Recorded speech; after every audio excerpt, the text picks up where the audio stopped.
کی 27ویں پارے میں موجود صورت واقعہ ہے، کیونکہ ویسے تو یہ وہ عظیم و شان صورت ہے جسے روزانہ مغرب کی نماز کے بعد پڑھا جاتا ہے، اور پیارے نبی پاک صلی اللہ علیہ وآلہ وسلم نے اس کی تاکید فرمائی ہے۔ لیکن اگر آپ اپنی گناہوں، مصروفیات اور یا وقت کی کمی کی وجہ سے اسے روزانہ مغرب کے بعد نہیں پڑھ سکتے تو آپ نے بالکل بھی پریشان نہیں ہونا،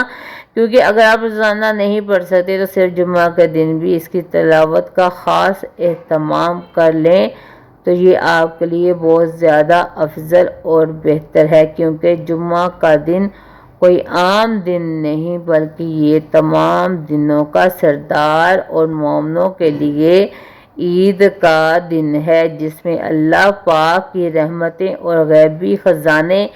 عام دنوں کی نسبت دگنی رفتار سے بٹ رہے ہوتے ہیں، اور اسی لیے ہمارے خانقاہوں کے بزرگان، اولیاء اور سیف الصالحین کا یہ معمول تھا کہ وہ اپنے گھروں اور آستانوں اور رزق کی فراوانی اور فقر و فاقہ سے بچنے کے لیے جمعہ کے دن اس صورت کا ناغہ کبھی نہیں کرتے تھے، جبکہ احادیث مبارکہ کی روشنی میں بھی اس صورت کے فضائل بے شمار ہیں۔ چنانچہ نبی پاک صلی اللہ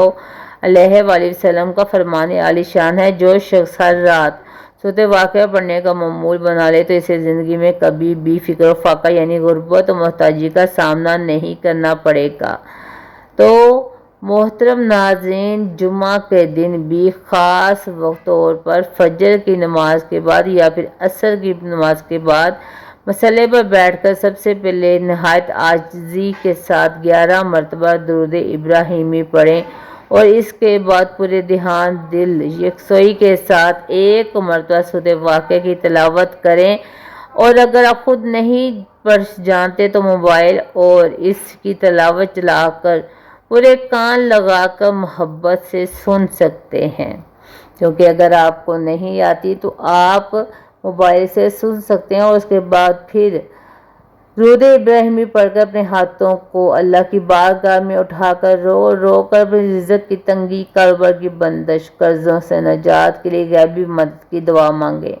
اور اس کے بعد اپنے بٹوے جیب کر کے راشن الماری پر ہلکا سا دم کر دے۔ اس عمل کی برکت سے اللہ پاک آپ کے گھر میں خیر اور برکت ایسے دروازے کھول دے گا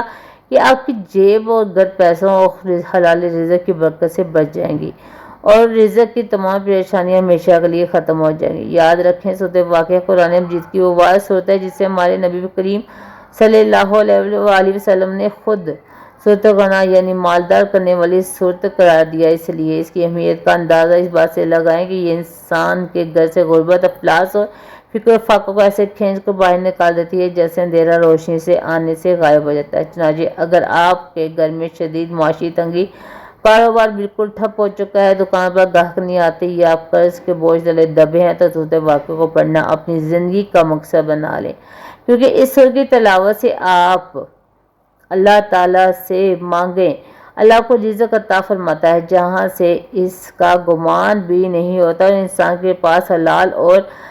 رزق آتا ہے کہ ایسے غیبی اسباب بن جاتے ہیں کہ وہ دوسروں کو دینے والا بن جاتا ہے، محتاج نہیں رہتا۔ لہٰذا اس عظیم سورت کی تلاوت کا ناغہ کبھی نہ کریں، اور اگر آپ کو دین اسلام کی خوبصورت قیمتی معلومات پسند آئی ہیں تو ہمارے چینل اشل اسلامک وظائف اور بیان کو ضرور آپ سبسکرائب کریں،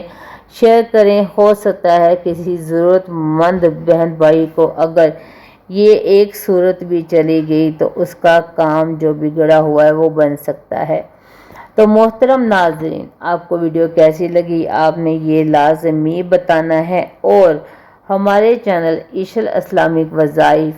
اینڈ بیانز کو آپ نے ضرور سبسکرائب کرنا ہے، اور اجازت کے لیے اللہ تعالیٰ کا ایک پیارا سا نام آپ نے کمنٹ میں ضرور لکھنا ہے۔ ملتے ہیں اپنی اگلی ویڈیو میں، مجھے دیجیے اجازت، اپنا رکھیے گا بہت سارا خیال، اللہ حافظ۔